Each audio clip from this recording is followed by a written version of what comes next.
Hi guys, today we will talk about how to fix Twitter something went wrong, but don't fret, let's give it another shot. Error, we will go to figure out the solution. We will click here on settings, then we come here to settings window and we will go down, we will click here on apps. Then we come here to apps window and we will go down to looking for Twitter app. We will just go down and we come here, we will click here on Twitter.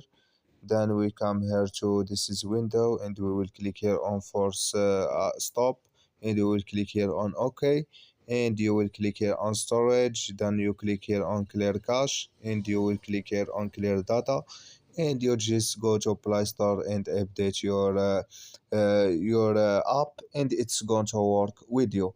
So that's all now. I wish you all get it. Thank you for your watching. Don't forget to support us by like and subscribe, and see you in next video.